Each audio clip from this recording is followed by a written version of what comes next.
Bonjour Yannick. Bonjour. Peux-tu te présenter auprès de Confo Report? Donc moi je m'appelle Yannick Pavard, je travaille pour la compagnie Systech, je suis chargé de projet et conseiller en accessibilité web. Qu'as-tu présenté aujourd'hui à Confo comme conférence? Aujourd'hui j'ai fait une présentation, une conférence sur l'accessibilité web, plus précisément sur un standard au gouvernement qui s'appelle SGQRI 008, qui est pas mal influencé des WCAG. Et la présentation était surtout axée sur l'intégration finalement avec les CMS. Et j'avais pris le CMS Typo 3 et WordPress comme outil de démonstration. Pourquoi, lors de ta conférence, tu as choisi Typo 3 alors qu'il existe d'autres CMS aussi populaires, peut-être même plus, qui ont été récompensés? Bienvenue au Québec. Au Québec, l'outil populaire en tout cas pour le SGQRI, parce qu'il faut savoir que le SGQRI, c'est le standard qui va être approuvé sous peu, dans quelques mois, au gouvernement du Québec. Donc, quand on parle du gouvernement du Québec, au Québec, on parle souvent de Typo 3 parce que c'est l'outil qui est le plus utilisé pour propulser finalement les sites web. Donc, la conférence, SGQRI, gouvernement, obligatoirement, il fallait que je parle de Typo 3. Si j'avais donné des astuces ou des conseils sur Drupal, ça n'a pas fonctionné. Les gens, ils auraient dit, qu'est-ce que je fais avec ça finalement, puisque je ne vais jamais créer un site web au gouvernement qui devrait respecter les standards avec Drupal. En tout cas, au jour d'aujourd'hui, il n'y a pas énormément de projets. Et est-ce qu'avec SGQRI, qui va être approuvé par le gouvernement, est-ce que ça va être utilisable? Est-ce qu'on pourra l'utiliser pour d'autres CMS, pour l'ensemble des CMS, et pourquoi pas les frameworks ou tous les langages? C'est parce qu'en fait, le SGQRI, c'est basé sur les WCAG. Donc les WCAG, il n'y a pas de limitation en disant tu appliques les WCAG pour tel et tel matériel ou pour tel site web ou pour un téléphone cellulaire, des choses comme ça. C'est universel. Donc il n'y a pas vraiment de technologie qui est rattachée derrière.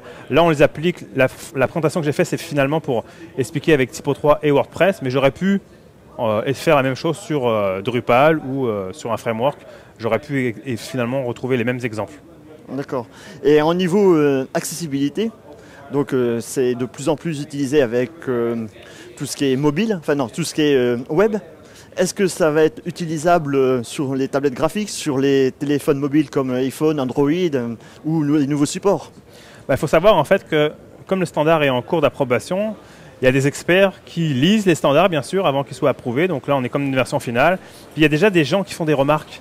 Il y a des gens qui disent, par exemple, quelque chose de drôle, dans les standards du SGQRI, il n'y a pas marqué que tu dois avoir une page qui s'appelle accessibilité où tu dois avoir justement expliqué toutes les règles que tu as fait. Ça, c'est un premier exemple. Et il n'y a pas de paragraphe sur autre chose que les sites web ou les intranets. Il n'y a pas de choses sur les téléphones mobiles. Et les experts, quand tu les entends discuter, eux, ils trouvent des distinctions quand même sur un téléphone mobile, par exemple sur un iPad ou autre, avec un écran touchscreen, tu ne vas pas avoir les mêmes fonctionnalités que sur un site web. Il y a des choses que tu ne vas pas pouvoir faire comme double-cliquer ou glisser des choses. Enfin, il y a des choses sur lesquelles on ne peut pas appliquer les mêmes règles sur le web.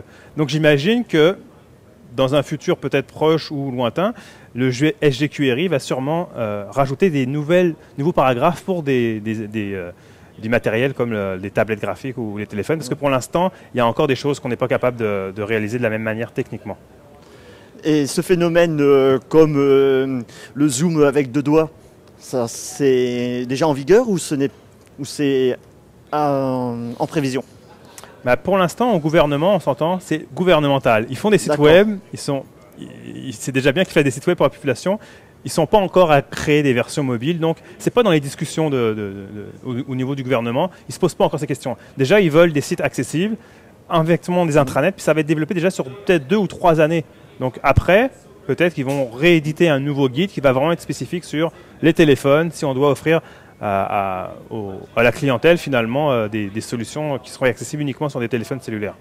Y a-t-il du monde qui pousse ce projet à autre que le gouvernement? Pour le SGQRI? Oui. En fait, je ne suis pas spécialiste non plus. Il y a le gouvernement qui doit respecter ces règles-là, puis il y a des organismes qui sont rattachés au gouvernement à côté, donc peut-être des hôpitaux, des choses comme ça, des choses plus au niveau de la santé. Mais il n'y a pas vraiment de choses au niveau, par exemple, des commissions scolaires. Ici, on est régi avec des commissions scolaires, des écoles secondaires, etc. Je pense qu'eux, ils ne sont pas applicables là-dedans. Mais ils peuvent s'inspirer. Ils peuvent dire, au jour d'aujourd'hui, le WCAG, c'est peut-être plus compliqué. Le SGQRI, c'est comme une version améliorée. On va prendre le SGQRI gouvernemental, puis on va l'appliquer peut-être pour faire le site web des écoles. Ça pourrait être le cas. Eh bien, merci Yannick. Problème.